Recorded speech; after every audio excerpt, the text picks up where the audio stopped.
Nous allons voir à présent comment déterminer les coordonnées d'un vecteur. Propriété.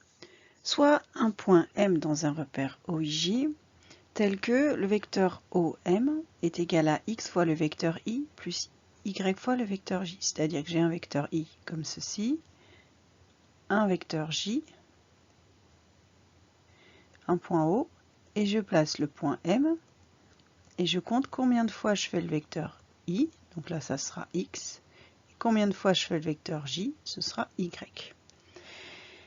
Eh bien, on dira que le vecteur OM a pour coordonnées x, y, dans la base IJ, puisque les coordonnées sont exprimées par rapport au vecteur I et au vecteur J. Donc ce qu'on va appeler coordonnées du vecteur OM, ce sont en fait, ça va correspondre à l'abscisse du point M et à l'ordonnée du point M. Ensuite, si j'ai un vecteur U quelconque dans le repère, pour chaque vecteur, il existe un unique couple x, y, tel que le vecteur U est égal à x fois le vecteur I plus y fois le vecteur J. Ça, c'est une propriété. Et on dira, en définition, que les nombres x et y sont les coordonnées du vecteur U dans la base IJ. Exemple, si on dit le vecteur U a pour coordonnées 3 fois I moins 5 fois J, non, pardon, le vecteur U est égal à 3 fois le vecteur I moins 5 fois le vecteur J, on dira que ces coordonnées, c'est 3 pour l'abscisse et moins 5 pour l'ordonnée. Alors attention, autant pour les points, quand on donne les coordonnées, on les met en ligne, autant pour les vecteurs, on les met en colonne.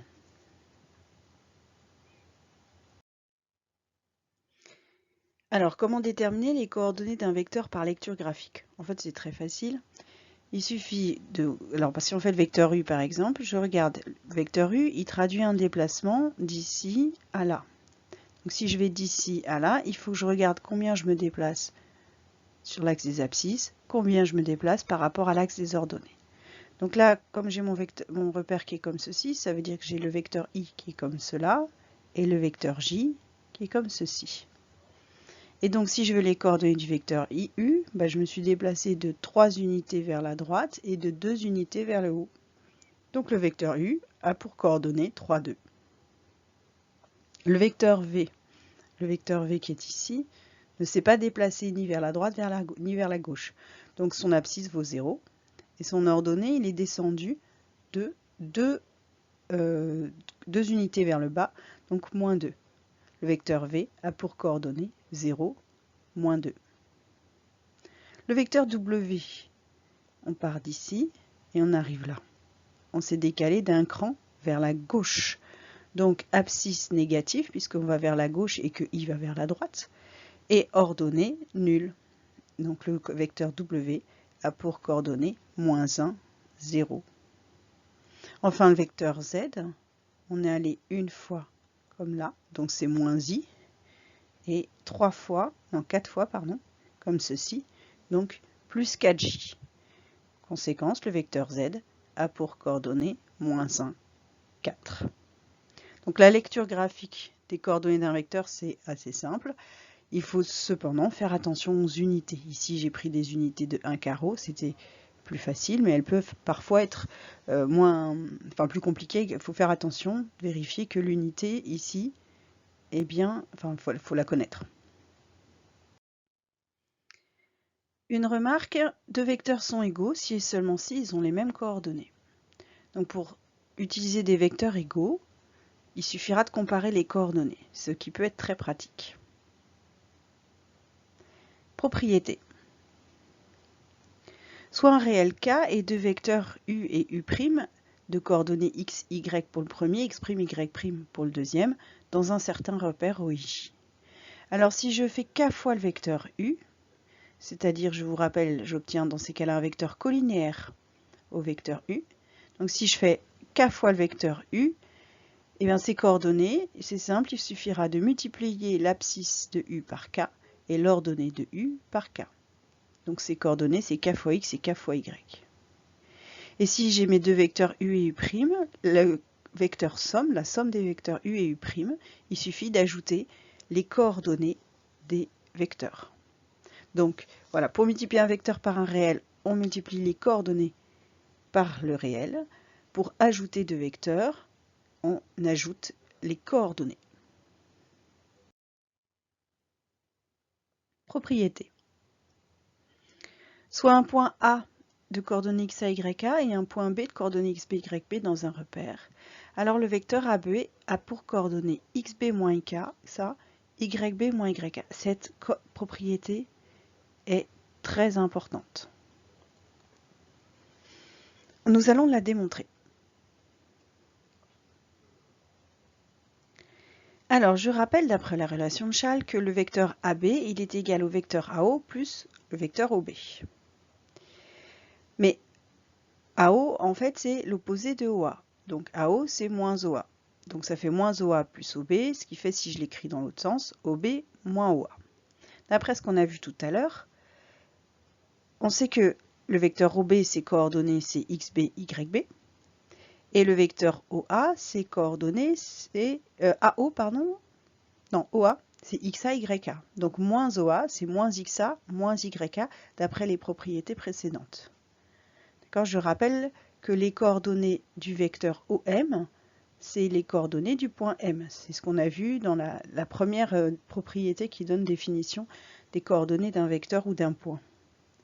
Et donc si je veux faire OB moins OA, je vais ajouter les coordonnées XB moins XA, YB moins YA.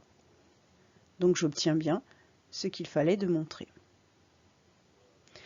Attention, quand vous calculez les coordonnées d'un vecteur AB, vous voulez le déplacement de A vers B, et donc il faut bien faire attention à commencer par les coordonnées du point d'arrivée. Voyons sur un exemple d'application.